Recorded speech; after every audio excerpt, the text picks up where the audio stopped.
Good morning, dear students. Once again, I, Sanjeev, welcome you all in your Information Technology online class. Today, we are starting with our Unit 3 and Session 1 Operating System. You know about operating system already. I think in the lower classes you have learned what is operating system. So, we are starting this chapter again. The first program that loads on computer when you switch on the system is called the operating system. It is a program that acts as an interface between the software and computer hardware. Then let me tell you, जब भी हम computer on करते हैं तो सबसे पहले जो computer में इंस्टॉल होता है प्रोग्राम वो होता है ऑपरेटिंग सिस्टम. जैसे आप कंप्यूटर ऑन करते हैं तो अगर आपके कंप्यूटर में विंडोज़ 97 या विंडोज़ 7 ऑपरेटिंग सिस्टम है, कोई भी वर्जन हो सकता है ऑपरेटिंग सिस्टम का, तो जब तक आपके सिस्टम पर डेस्कटॉप दिखाई नहीं देता विंडोज़ 7 का या विंडोज़ 10 का, तब तक आप कुछ भी नहीं कर सकते. एंड यही है वो ऑपरेटिंग सिस्टम. जैसे आपके स्कूल में अभी विंडोज़ 7 चल रहा है ऑपरेटिंग सिस्टम, तो इसका काम क्या होता है? It is a program that acts as an interface between the software and computer hardware.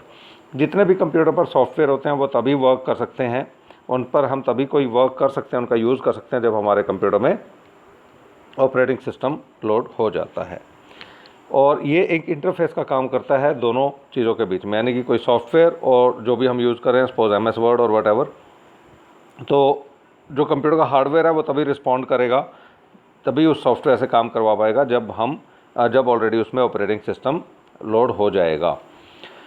Interface का मतलब होता है दो चीज़ों के बीच में एक चीज़ आती है जो उससे वर्क करवाती है. जैसे कि आपका टीचर होता है, आपके और बुक के बीच में एक इंटरफेस जो आपको बुक को समझने में हेल्प करता है.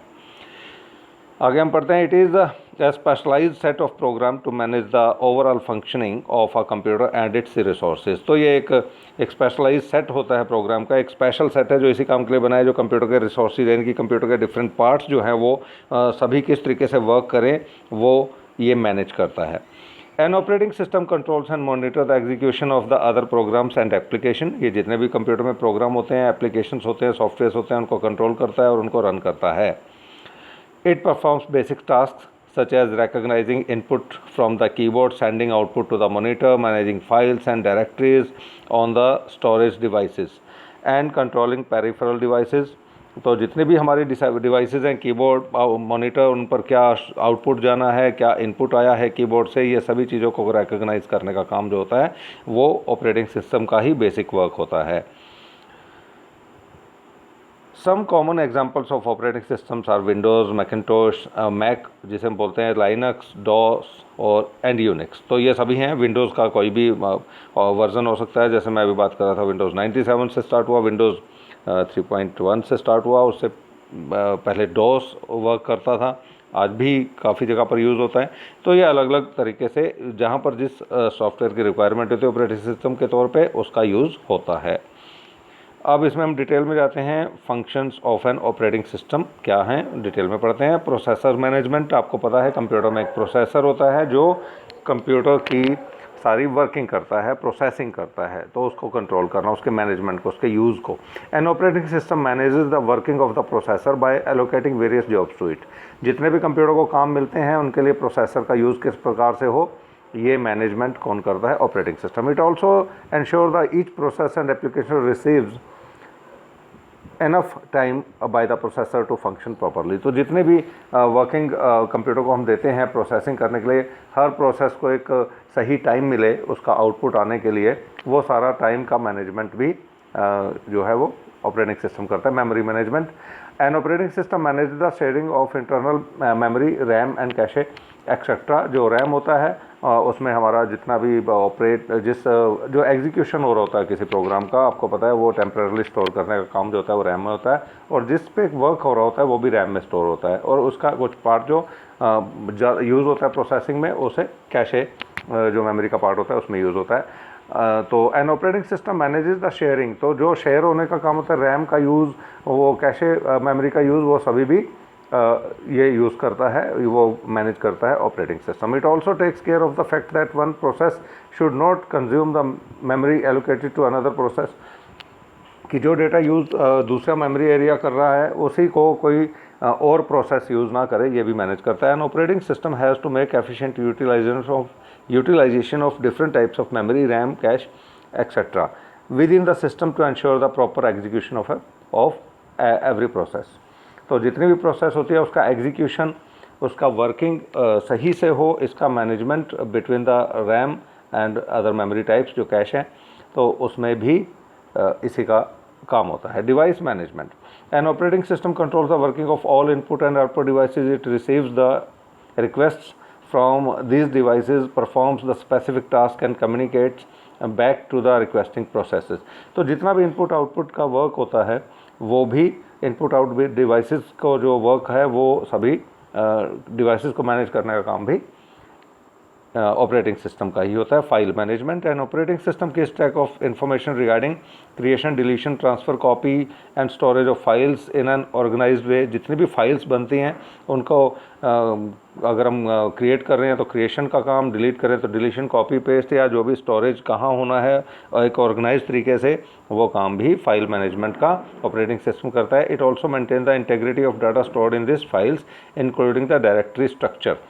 तो जैसे आप फाइल एंड फोल्डर बनाते हैं तो फाइल्स एंड फोल्डर्स सभी को मैनेज करने का काम, फाइल मैनेजमेंट का काम, उनको फोल्डर्स को मैनेज करने का काम भी ऑपरेटिंग सिस्टम का होता है। Security, the operating system provides various techniques which ensure the integrity and confidentiality of the users data. Following are the security measures that are used to protect the users data from threat and intrusions, कि वो जो हमारा data जितना भी store होता है वो confidential रहे, हम जो भी यूज़ कर रहे हैं एक ऑथेंटिक यूज़र ही उसको ओपन कर पाए, तो उसका भी जो सिक्योरिटी का अरेंजमेंट है वो ऑपरेटिंग सिस्टम के थ्रू होता है। ये किस तरीके के सिक्योरिटी होती है? Protection against unauthorized access through login and password.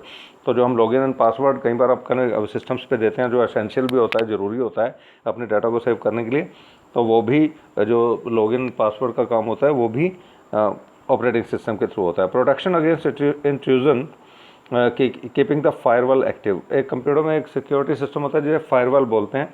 तो फायरवॉल जो को एक्टिव रखने का काम, जो हमारा जो एक अनऑथराइज पर्सन उसको इंट्रूजन ना कर सके, उसमें एक्सेस ना कर पाए उस डाटा को थ्रू एनी वायरस और एनी मालवेयर, जो हम पढ़ते हैं पहले कि वो हमारे सिस्टम में आके कोई उसको हमारे डेटा को थ्रेट ना कर पाए, चोरी ना कर पाए, ये काम भी ऑपरेटिंग सिस्टम का ही होता है।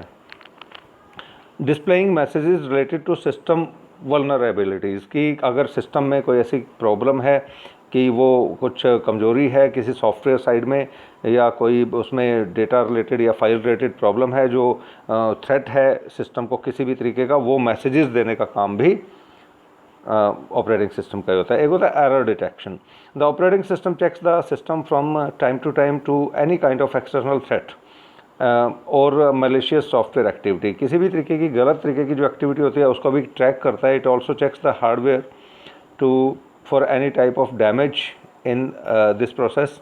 It displays a number of alerts to the user so that an appropriate action can be taken against the any flaw और damage caused by the to the system.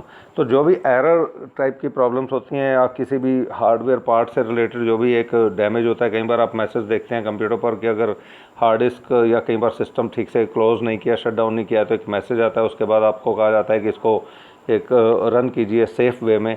तो वो मैसेज देने का जो तरीका होता है वो भी काम जो होता है वो हमारा ऑपरेटिंग सिस्टम ही मैनेज करता है। उसके बाद वो उसको प्रॉब्लम को चेक करके एरर को करेक्ट भी कर देता है। इसके बाद है job scheduling in a multitasking means जिसमें बहुत से काम एक साथ होते हैं, ऐसा operating system where multiple programs run at the same time. The operating system determines which application should run and in what order. जो उनका जॉब का शेड्यूल मीन्स कौन सा काम पहले, जो कौन सी प्रोसेस पहले ऑपरेट होनी चाहिए, एग्जीक्यूट होनी चाहिए उसे पहले, और उसके बाद जो नेक्स्ट प्रायोरिटी पर होती हैं उसको बाद में, उसको एक सीक्वेंस देने का काम जो होता है वो जॉब शेड्यूलिंग का काम भी ऑपरेटिंग सिस्टम का है। It also checks how much time schedule be located to each application, कि कितना टाइम किस एप्लीकेशन को मिलना चाहिए, इसके ऊपर भी चेक जो है वो ऑपरेटिंग सिस्टम रखता है। अब इसमें हम पढ़ते हैं टाइप्स ऑफ ऑपरेटिंग सिस्टम के, कितने टाइप के ऑपरेटिंग सिस्टम्स हैं जो यूज़ हो रहे हैं। In the past 3 decades computers have taken a joint STRIDE towards excellence and high performance. Start से जब से कंप्यूटर चले हैं, स्टार्ट हुए हैं, तो डॉस से स्टार्ट होने के बाद बहुत से ऐसे नए सॉफ्टवेयर्स आते रहे, ऑपरेटिंग सिस्टम आते रहे, जिन्होंने एक तरह की क्रांति, एक तरह की रेवोल्यूशन लाया है कंप्यूटर के फील्ड में।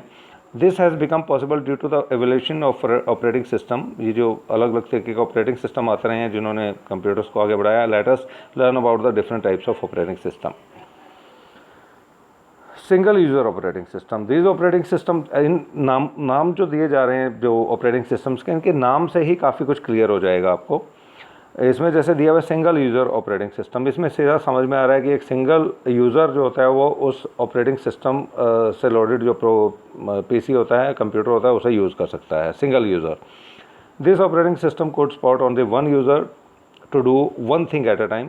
The most popular single user operating system were Microsoft Windows 3.1 जो सबसे पहले विंडोज़ का ऑप्शन वर्जन आया था, Microsoft Windows 95 and Microsoft disk operating system etcetera. तो ये जो है सिंगल यूज़र ऑपरेटिंग सिस्टम है।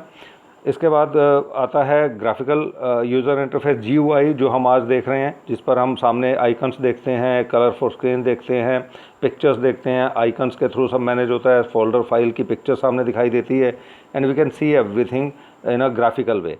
This operating system is graphic based and interactive in nature. ये इंटरेक्टिव सा होता है, जैसा आप आजकल देख पा रहे हैं विंडोज़ 7, विंडोज़ 10, जितने भी आज के सिस्टम्स आप देख रहे हैं, चाहे वो लैपटॉप हो या PC हो, डेस्कटॉप हो।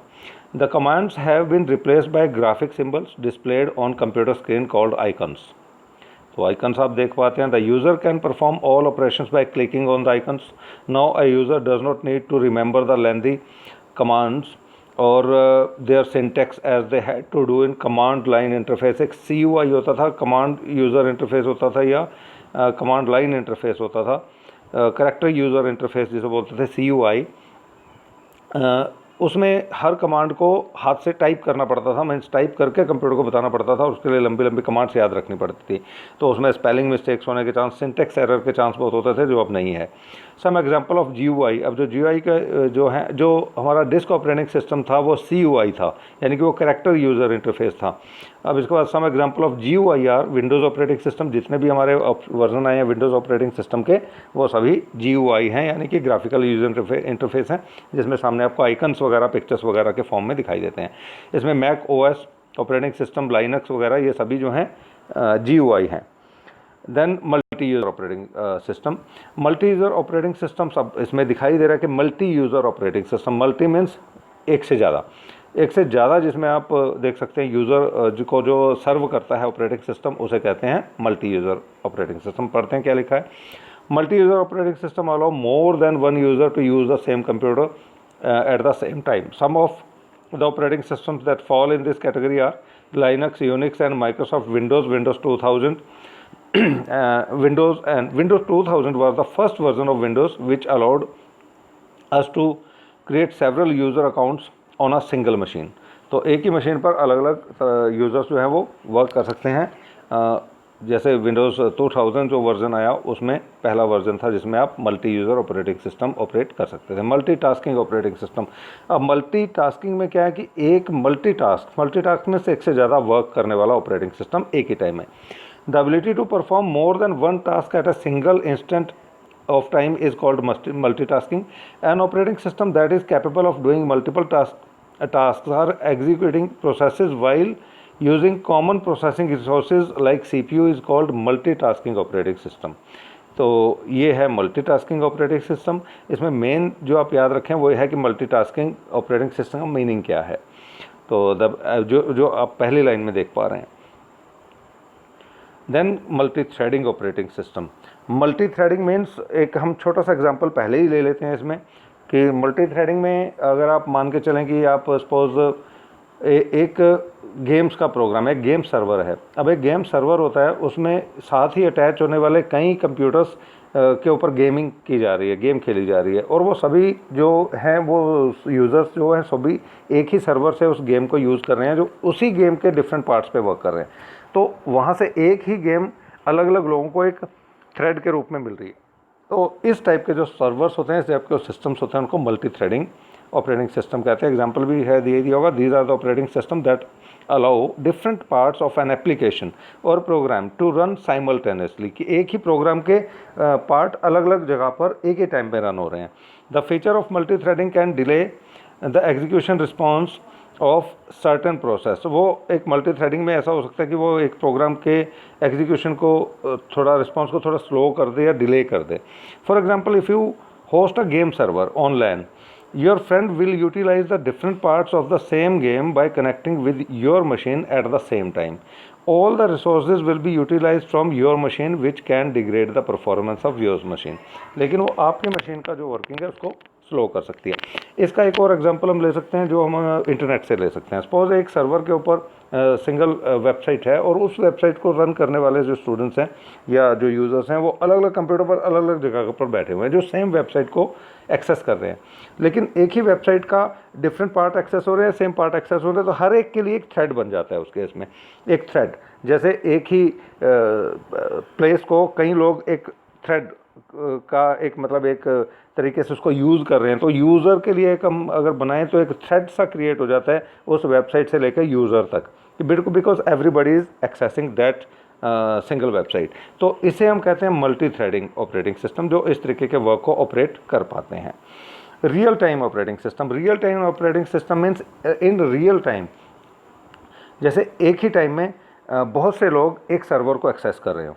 RTOS is the short form of it. Real time operating system is designed to handle real life scenario and problems. Such operating system have the capability to prioritize the processes, minimize execution time. इससे क्या होता है, execution time minimize हो जाता है, कम से कम हो जाता है, और प्रायोरिटीज़ के बेस पे वो जो प्रोसेस है वो चलती है।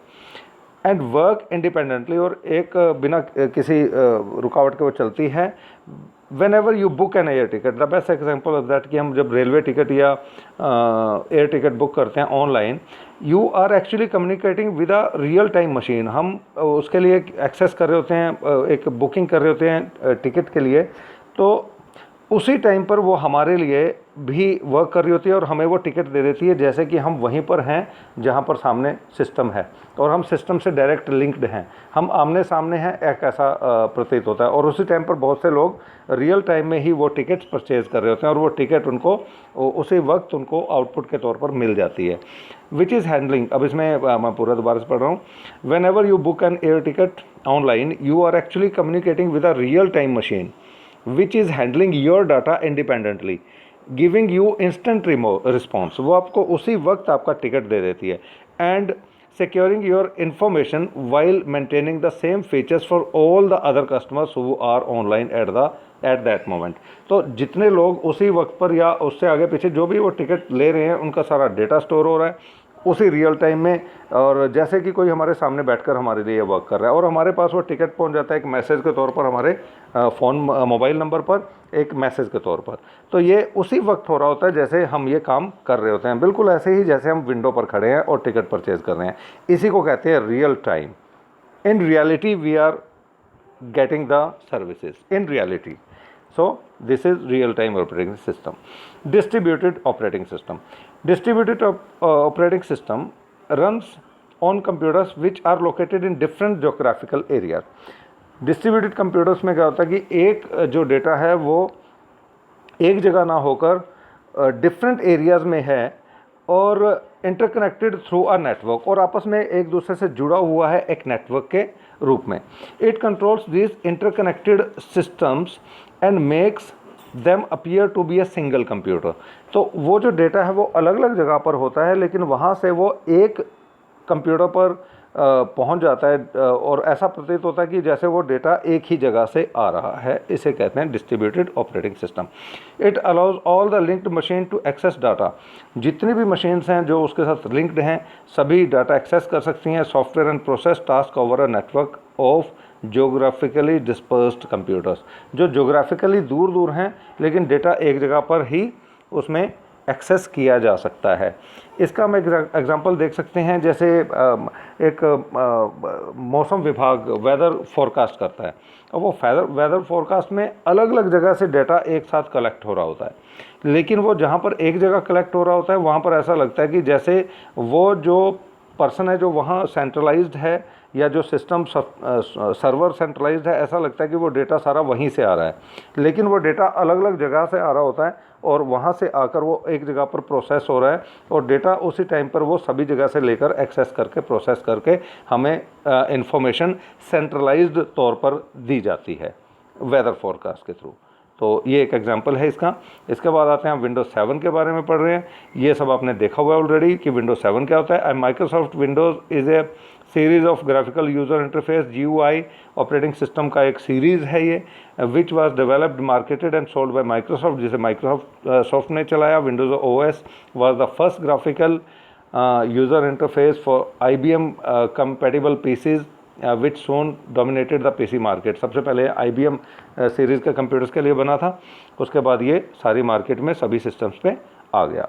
तो ये विंडोज़ 7 के बारे में बात हो रही है। स्टार्टिंग विंडोज़, ये विंडोज़ की जो पिक्चर है आप बहुत अच्छे से जानते हैं सभी। इसमें आइकन्स होते हैं, स्टार्ट बटन होता है, ये बताने की शायद आपको ज़रूरत आज नहीं है। इसके बाद डेस्कटॉप इसमें होता है। तो अब हम थोड़ा इस पार्ट में आ रहे हैं, जो प्रैक्टिकल कंप्यूटर का पार्ट होगा अब हम उस पर आ रहे हैं धीरे धीरे। तो डेस्कटॉप क्या होता है आपको जानते हैं, जो फ्रंट स्क्रीन होती है जब ओपन होता है, हमारे लोड हो जाता है हमारे सिस्टम में विंडोज़ 7 या ऑपरेटिंग सिस्टम जो भी हम यूज़ कर रहे हैं, तो सामने जो डेस्कटॉप आती है विंडोज़ के केस में वो विंडोज़ डेस्कटॉप बोला जाता है उसे, ये सभी जानते हैं। उस पर सभी आइकन्स होते हैं जहाँ से हम उनको स्टार्ट कर सकते हैं या उनका यूज़ कर सकते हैं। टास्क बार जो नीचे की तरफ एक एरिया होता है उसे टास्क बार बोलते हैं। यहाँ पर ये एरो दिखाया गया है इसमें, दिस इज़ टास्क बार। जो भी टास्क हम कर रहे होते हैं वो हमें वहाँ पर सामने अवेलेबल होते हैं। टास्क बार है ये this is shown here. And now assessment time, because this chapter is very easy to do, so today we will be doing this part only, and I am giving you work to do here also, and you will solve all these questions given in this assessment area, assessment time, and you will solve it and I will be asking you question from it. So thank you students for listening to me very attentively. I hope you have understood everything, and I hope you will be able to answer all these questions. If any problem will be there, we will be solving it in tomorrow's class. You try to solve it and I will be asking you question. Thank you very much, and stay safe. Please keep on doing your work. Thank you very much.